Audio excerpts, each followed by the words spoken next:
Alright, I'm trying something right now to see if I could do this quick video with Zoe Williams, and I'm gonna just be pausing and letting y'all hear the information because it's just crazy how I was already on this, which is be conscious of where your thoughts are going and where you're allowing your attention. But this is a deeper acknowledgement of it, which is it's kind of we short on time, so we got to start fast forwarding through it, and then let's work our way. I'll work backwards as far as if there's any questions or anything that anybody has on anything that I might mention, because I think that's a part of the stunt is to already just start giving the information, and then let's just if you have any what is that. But right now it's about the ego and fear and the combination of the two, which actually are the biggest opposing force to your purpose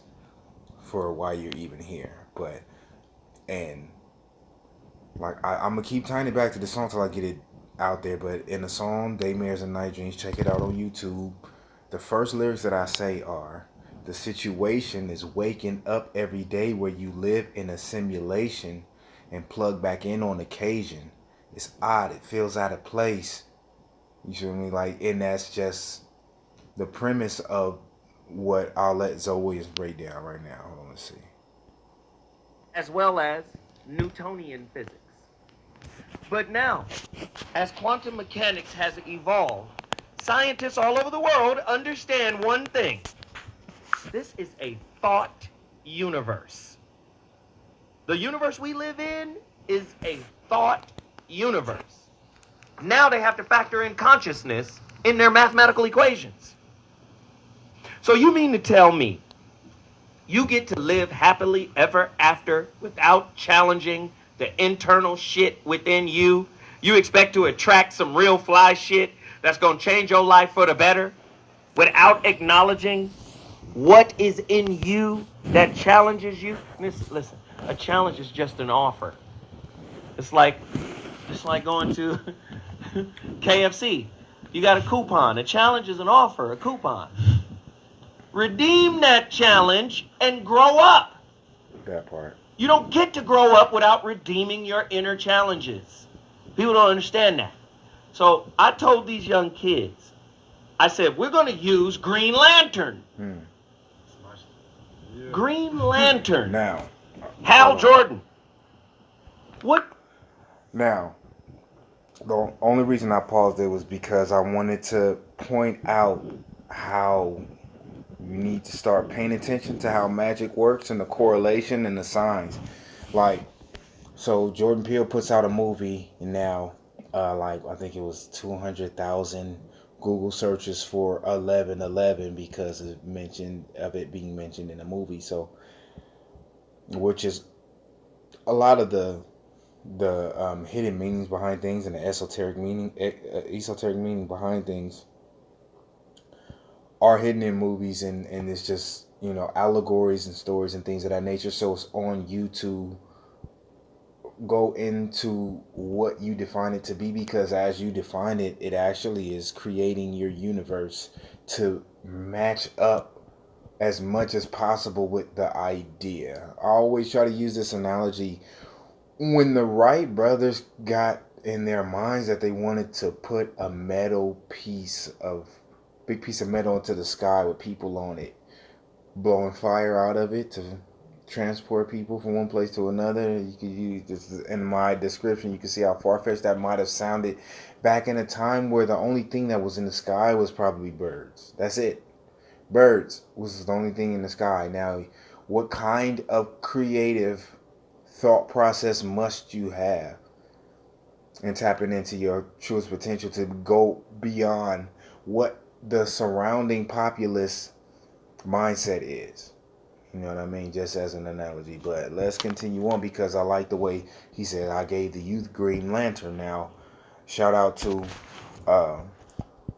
Love Live Light for this video, because they did a good job of breaking down or making the correlation and pulling the scene. But I'll let it show you The basis of Green Lantern. Well, there's an energy force in the universe that's green, They call it the green flame called will.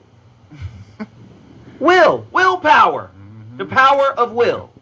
When they get the new lanterns into the core, they get trained by Kilowog and the gang, different aliens, on how to make their mental constructs stronger.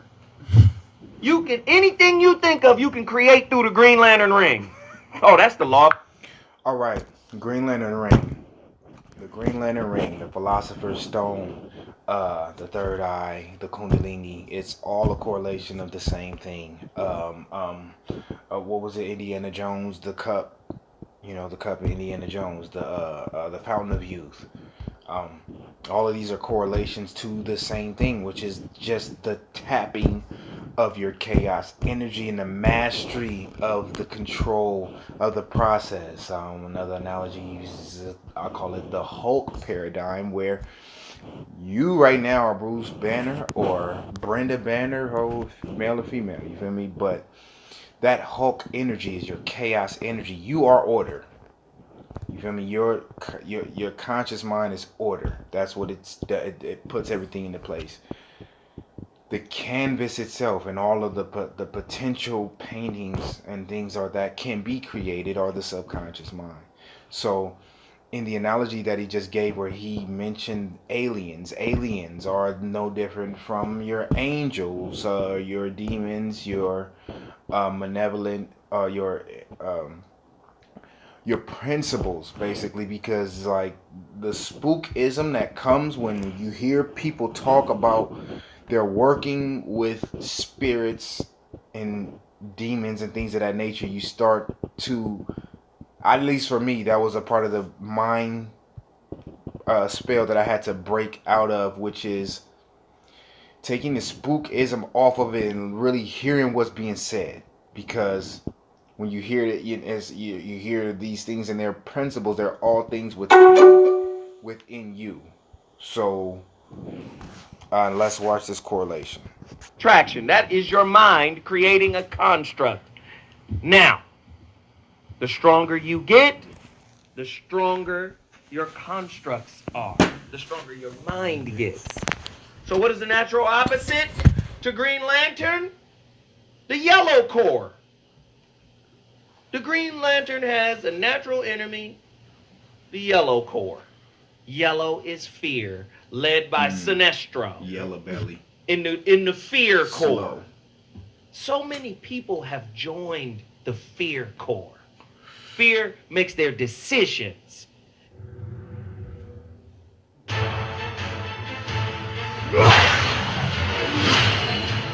Fully charged. You will know the meaning of fear. Discount, I don't say just fear alone. Fear got a cousin named Ego. They come together and form Figo. Fear and ego. Figo. Making decisions for you.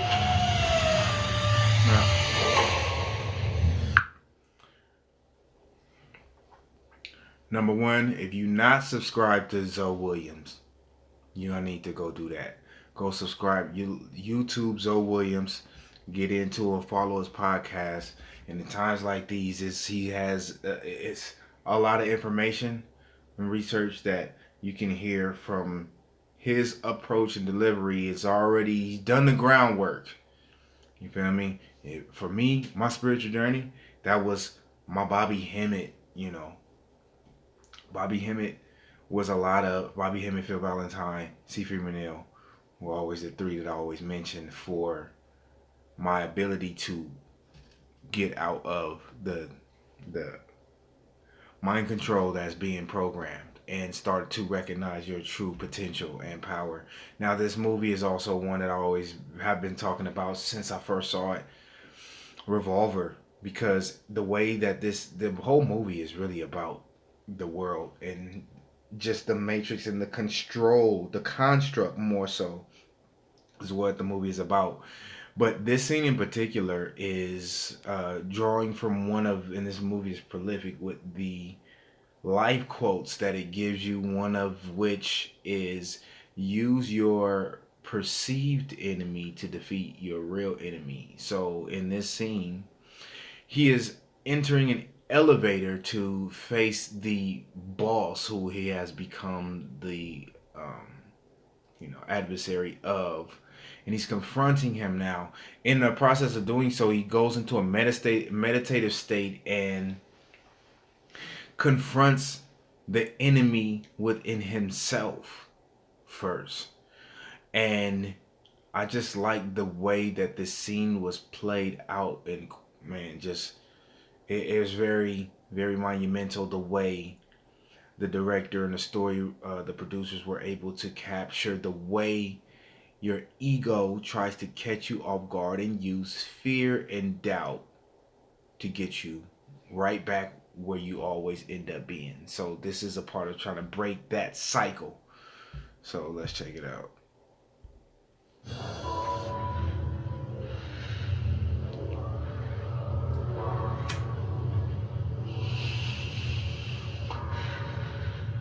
Are you doing this to yourself, Jake? You die, Jake.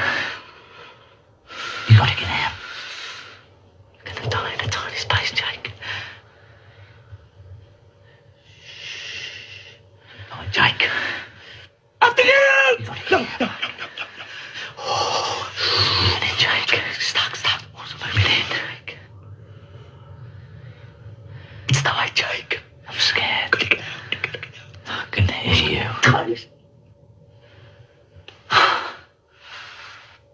I can hear you. What? I can hear you. I'm onto you.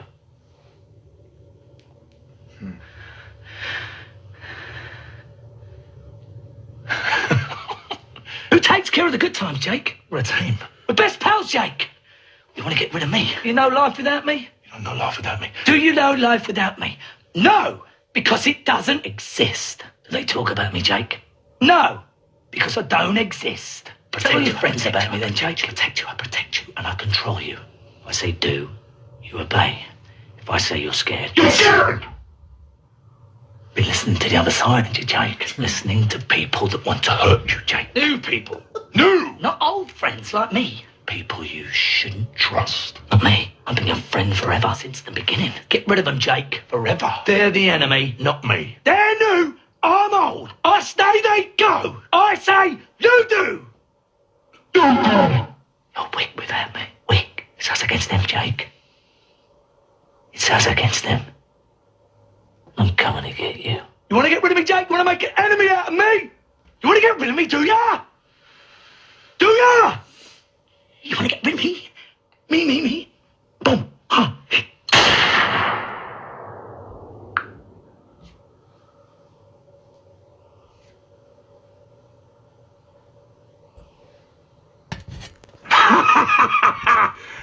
Still here, Jake. How long have I looked after you? You can't win this one without me. Oh, no. You know why? I am you.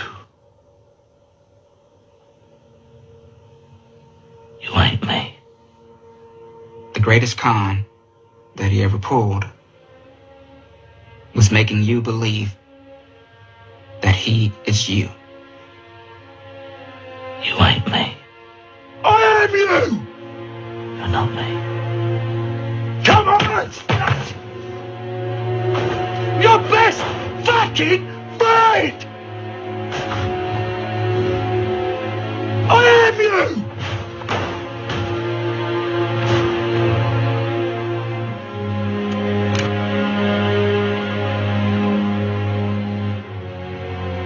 You don't control me. I control you.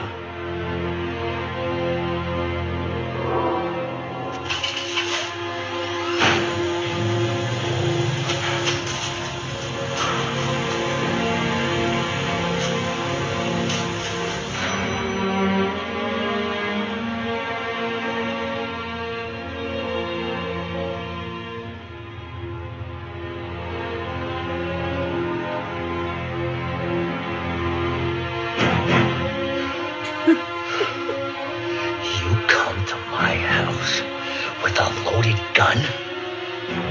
You speak to me like I'm a fucking idiot? What's your game? What's your game? Speak to me. Speak to me, or I'll kill you like the fucking dog that you are.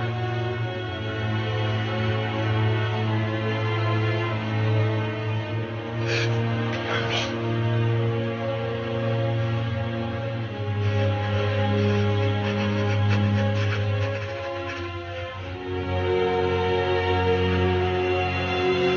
Hear me?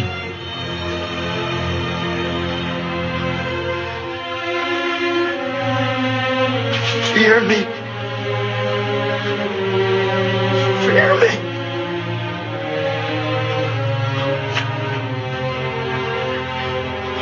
Fear me.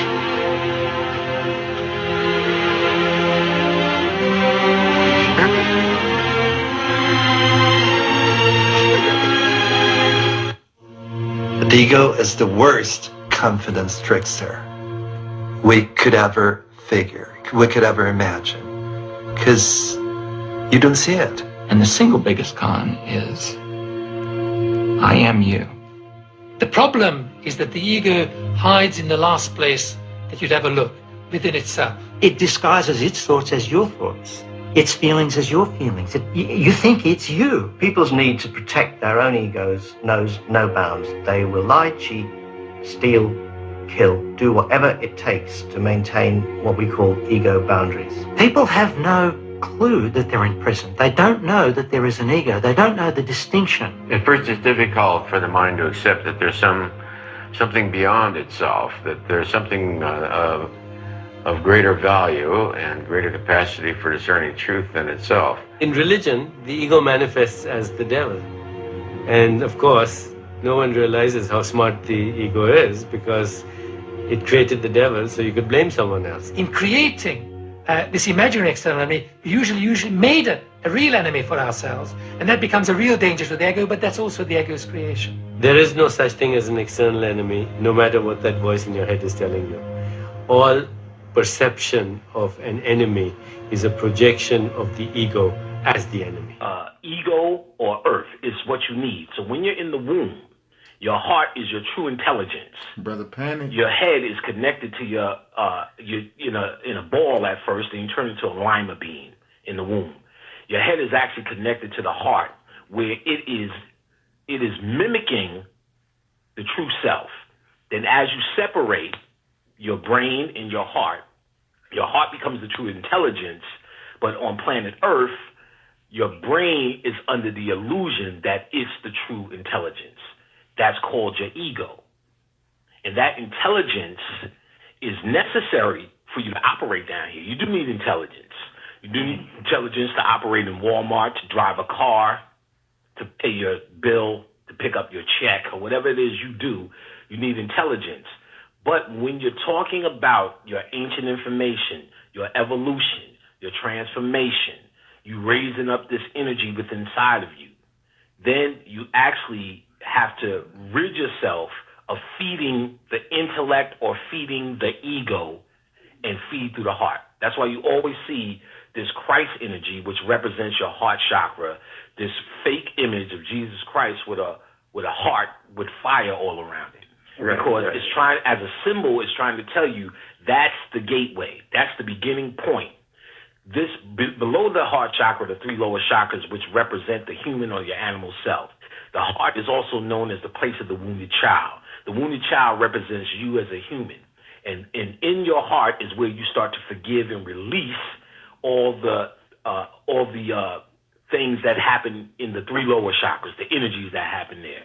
So your home, your birth, your love of parents, family, your peers, your feeling of selfness. You know, do you have brothers? Did you share clothes? Did you share the milk and the bathtub water?